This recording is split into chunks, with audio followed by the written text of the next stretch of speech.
तो मेरे यार प्यार सबको मेरा नमस्कार। आईपीएल 2026 की एक बार फिर से इंपॉर्टेंट अपडेट वीडियो लेकर हाजिर है आपका उत्कर्ष मेरे यार। और मेरे पास इस बार अपडेट है हर एक टीम के फैन के लिए, मतलब मेरे पास अपडेट है सीएसके के फैंस के लिए, अपडेट है केकेआर के, राजस्थान रॉयल्स के, एमआई के और भी बहुत सारी टीमों के फैंस के लिए। तो आप लोग सीट की पेटियां बांध लीजिए, वीडियो को लाइक, चैनल को सब्सक्राइब कर दीजिए ताकि इस तरीके की इंटरेस्टिंग न्यूज़ अपडेट और जेन्युइन अपडेट वीडियोस हर बार आप लोगों तक पहुंचती रहे। शुरुआत करते हैं सबसे पहली अपडेट से। एक्चुअली सबसे ज़्यादा लेजिट ट्रेड रूमर जो अब तक हम लोगों ने सुना है, मतलब पिछले कुछ हफ्तों में हम लोगों ने बहुत सी ट्रेड अफवाहें सुनी, बहुत सी उसमें से सही थी, बहुत सी एकदम गलत थी, पर ये जो अपडेट निकल कर आई है इस पर क्रेडिबिलिटी बहुत ज़्यादा है। अपडेट आई है कि वॉशिंगटन सुंदर को सीएसके साइन कर सकती है गुजरात टाइटन से अपनी तरफ एक ट्रेड डील में, और ये ट्रेड डील ऑल कैश हो सकती है।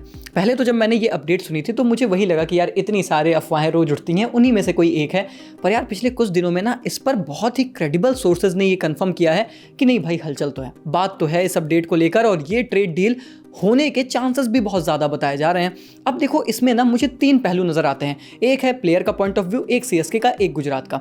एक एक करके सब समझते हैं। पहले अगर आप बात करोगे गुजरात के पॉइंट ऑफ व्यू से, तो मुझे ये लगता है कि गुजरात, देखो सच्चाई ये है ना कि वॉशिंगटन सुंदर को बहुत अच्छे से यूटिलाइज कर नहीं पाई। और अगर आप क्रेक्स ऐप पर जाकर आंकड़े भी देखोगे तो साल 2025 में आपने साइन तो 3.2 करोड़ में किया था, पर एक्चुअली में आपने खिलाया इनको सिर्फ 5 पारियां, और उस 5 पारियों में बल्लेबाजी से तो इन्होंने अपना योगदान दिया, पर गेंदबाजी से उतना ज़्यादा इफेक्टिव आपके लिए थे भी नहीं। तो गुजरात के पास शायद ऑलरेडी अच्छे खिलाड़ी हैं, वो ऑलरेडी इनको खिला पा नहीं रहे हैं। तो मुझे लगता है कि गुजरात के लिए तो विन विन सिचुएशन है कि ठीक है भैया, अगर तुम ले जाना चाहते हो, बंदा इंटरेस्टेड है, तुम इंटरेस्टेड हो तो लेकर चले जाओ।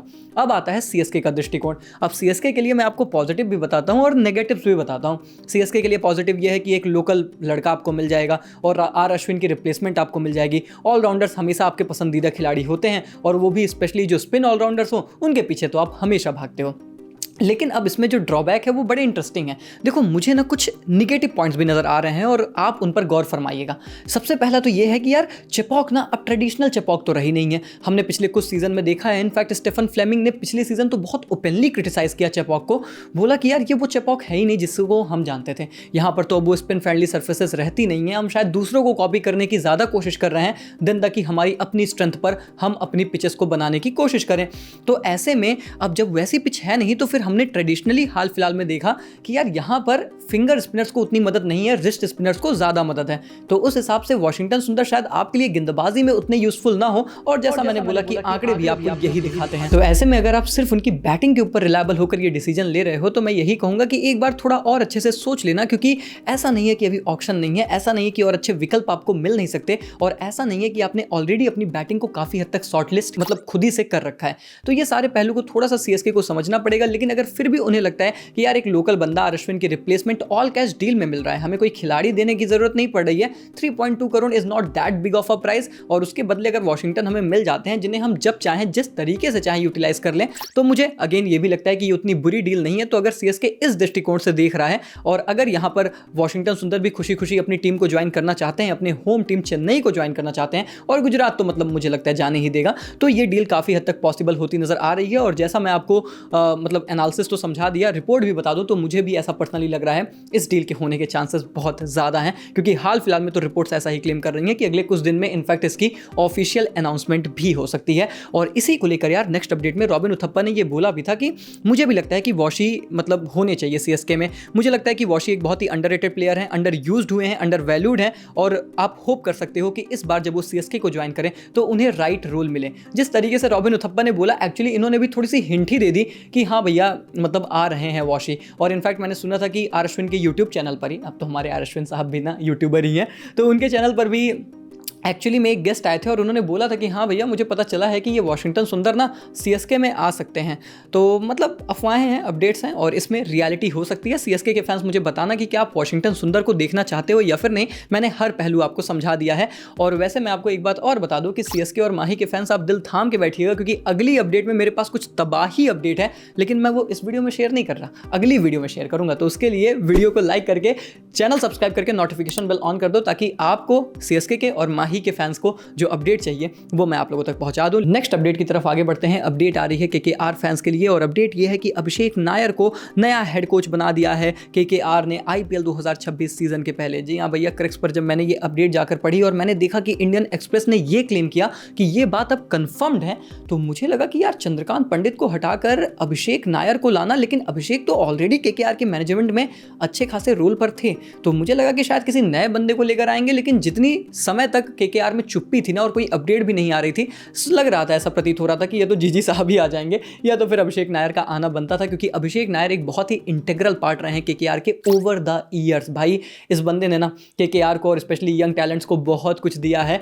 और उसी में से एक हाल फिलहाल में हमारे जो यंगस्टर हैं रोहित शर्मा, उनकी फिटनेस पर कितना काम किया, जाकर उन्होंने ऑस्ट्रेलिया सीरीज में शतक लगा कर आ रहे हैं। और वहीं पर दिनेश कार्तिक का 2.0 वर्जन जो हमने आरसीबी में देखा था उसमें भी बहुत बड़ा किरदार था अभिषेक नायर का। यंगस्टर्स के साथ बहुत काम करते हैं, बहुत मेहनत करते हैं और उसका फल यहाँ पर केकेआर उन्हें दे रही है। रोल में बढ़ोतरी हुई है। मुझे लगा शायद कोई नया बंदा आता तो केकेआर के लिए, क्योंकि अभिषेक नायर तो ऑलरेडी कनेक्टेड थे, बट इन्हें लगता है कि नहीं भैया अभिषेक नायर हमारे लिए हेड कोच के तौर पर ज़्यादा अच्छा करेंगे। वैसे मैं केकेआर फैंस की पार्टी स्पॉइल नहीं करना चाहता, बस एक फैक्ट बता रहा हूँ कि ये बैटिंग कोच भी बनाए थे गए थे अभी जीजी एरा में, पर इनका कॉन्ट्रैक्ट बीसीसीआई ने कुछ महीनों बाद ही टर्मिनेट कर दिया क्योंकि उन्हें लगा कि अभिषेक परफॉर्म करके नहीं दे पा रहे हैं एज अ बैटिंग कोच। तो वो भी मतलब देखने वाली चीज़ है और इसीलिए शायद केकेआर ने बोला कि आप हेड कोच ही बन जाओ, आप हेड कोच ज़्यादा बेटर हो। केकेआर के फैंस कितने खुश हैं इस डिसीजन से मुझे कॉमेंट्स में बताइएगा, क्योंकि ये भी समझ लीजिए कि केकेआर के हेड कोच का केएल राहुल से बहुत अच्छा रिलेशन है। और मैंने पिछली ही अपडेट वीडियो में ये बताया था कि केएल राहुल के केकेआर में आने को लेकर अपडेट्स लगातार आ रही हैं।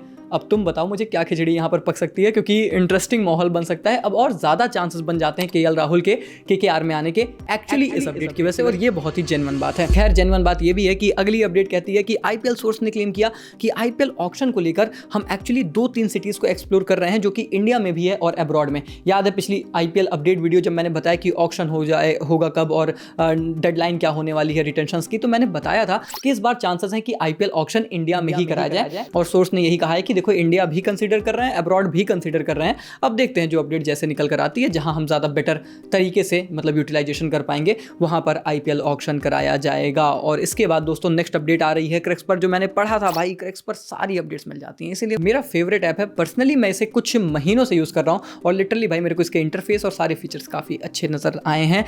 खैर नज़र तो आया है ये भी कि पंजाब किंग्स ने साईराज भातुले को स्पिन बॉलिंग कोच बना दिया है आईपीएल 2026 के लिए। मैंने आपको बताया था कि पंजाब किंग्स में वो स्पिन बॉलिंग कोच की पोजीशन खाली हो गई है, क्योंकि जो उस टीम में थे वो चले गए थे सेंटर ऑफ एक्सीलेंस में, तो इनके पास वो जो पोजीशन थी उसको फिल कर दिया गया है। खैर इसके बाद हम बात करते हैं लास्ट अपडेट, क्रेजी अपडेट है, क्योंकि रिपोर्ट्स ने ये क्लेम किया है कि भैया एमआई, केकेआर और राजस्थान रॉयल्स इन 3 टीमों ने हैदराबाद को अप्रोच किया कि हमें ट्रेड कर दो या फिर फुल कैश डील में ईशान किशन दे दो। भैया शानदार किशन की इतनी ज़्यादा डिमांड है। अब तीनों टीमों का पहले लॉजिक समझते हैं। मुंबई इंडियंस, देखो पहली बात तो आपके पास Ryan Rickelton, Rohit Sharma open कर रहे थे, बाद में जॉनी बेस्टो भी आ गए, बहुत शानदार ओपनिंग पेयर थे, पर रियलिटी यह है कि दोनों आपके पास फॉरेन ओपनर्स हैं, उनके साथ रोहित हैं जिनके साथ थोड़ा सा उम्र का तगाजा है, तो आप कहीं ना कहीं वो फ्यूचर की तरफ तो देख रहे होगे। तो ईशान किशन एमआई का भाई कनेक्शन भी कितना अच्छा है ये हम सभी जानते हैं। 2022 का मेगा ऑक्शन मुझे याद है, अंबानी साहब ने पेडल उठा लिया था, नीचे ही नहीं कर रहे थे ईशान किशन के लिए और 15 करोड़ लगा दिए थे ऑक्शन में। तो मुझे लगता है कि उस वजह से इनका लॉजिक बनता है कि भैया होम कमिंग हो जाएगी, हमारे लिए फ्लेक्सिबिलिटी खुल जाएगी। केकेआर मुझे लगता है कि सबसे ज़्यादा ज़रूरत इनको है। डेस्परेट रिपोर्ट्स में कह रहे हैं कि एमआई है, पर ज़रूरत सबसे ज़्यादा केकेआर को है। ओपनर भैया दोनों विदेशी खेलते हैं, कोई फ्लेक्सिबिलिटी नहीं है, उनके परफॉर्मेंस नहीं आई तो आपका 2 ओवरसीज स्लॉट वेस्ट चला जाता है। So KKR desperately need 1 Indian wicket keeper, फिर चाहे वो केएल हो, सैमसन हो, ईशान हो, कोई भी हो जाए। उसके बाद राजस्थान रॉयल्स की बात करें, सिंपल लॉजिक, संजू सैमसन अगर जा रहे हैं तो आपको तो भैया 1 विकेट कीपर बल्लेबाज चाहिए ही चाहिए। लेकिन मुझे लगता है कि इसमें सबसे ज़्यादा डेस्परेशन एमआई दिखा रही है, केकेआर को दिखानी चाहिए, और राजस्थान का मामला भी थोड़ा सा न्यूट्रल है। बट मुझे ऐसा लगता है दोस्तों कि इसमें ईशान किशन क्या सोच रहे हैं वो बहुत अहम भूमिका निभाएगा, क्योंकि हैदराबाद देखो आपने 11 करोड़ लगाए हैं तो ट्रस्ट तो आप भी कर रहे थे, भले फिर यही हो गया पिछले सीज़न की भैया एक मैच में उन्होंने शतक मारा, बाकी पूरा सीज़न फ्लॉप था। लेकिन फिर भी अगर आप क्रिक्स पर जाकर बंदे के आंकड़े देखोगे तो समझ में आएगा कि लगभग 35 के एवरेज और 150 प्लस के स्ट्राइक रेट से इन्होंने रन बना रखे थे पिछले सीज़न। लेकिन वही बात है कि कंसिस्टेंसी तो उतनी नहीं रही, और नंबर 3 पर एक्चुअली तो उनकी प्लेस भी नहीं है। और ये मैं शुरू से हैदराबाद को क्वेश्चन कर रहा था कि कहाँ खिलाओगे यार, मतलब जगह तो है ही नहीं आपके पास। Number 3 maybe it's not his place, but अब अगर खिला दिया है और एक सीज़न बैक किया है तो मैं तो ये भी कहता हूँ कि ज़्यादा सेंस भी यही बनता है कि आप एक सीज़न और बैक करो, क्योंकि वो जो डिस्ट्रक्टिव क्रिकेट आप खेलना चाहते हो उस टेम्पलेट में तो ये फिट बैठते हैं। अब हो सकता है कि आप थोड़ा सस्ते में चाहना चाहो तो हो सकता है ऑप्शन में रिलीज़ करके रीबाई करो, पर जितनी डिमांड आ रही है मुझे लगता है वो ऑप्शन तो ऑफ द टेबल है। तो या तो आप रिटेन कर लो और या तो भैया आप चुपचाप ट्रेड कर दो, ऑल कैश ले लो, अगर आपको लगता है कि हम और बेटर विकल्प ढूंढ सकते हैं। खैर मुझे लगता है कि ज़्यादा बेटर ऑप्शन तो ये है कि या तो एमआई के साथ होम कमिंग हो जाए और या तो फिर ये हैदराबाद के साथ रहें। वैसे मुझे लगता है वो ज़्यादा बेटर ऑप्शन है, क्योंकि एक सीज़न और बैक कर लो यार। मुझे लगता है कि अब तो करना चाहिए, क्योंकि अगर आपने इतनी इन्वेस्टमेंट कर दी, एक सीज़न खिला लिया, तो at least back him for another season. But आपको क्या लगता है, क्या एमआई में जाना चाहिए, केकेआर में जाना चाहिए, राजस्थान में जाना चाहिए? क्या कहते हैं हैदराबाद के फैंस या फिर तीनों टीमों के फैंस? कमेंट्स में अपना ओपिनियन ज़रूर दे देना। क्या एमआई में होम कमिंग हो सकती है ईशान किशन की, ये भी बताना। वीडियो को लाइक करके चैनल को सब्सक्राइब कर दीजिए, ताकि इस तरीके की interesting update videos with my analysis आप लोगों तक डेली और हर बार जब आए अपडेट तब तक पहुंचती रहे।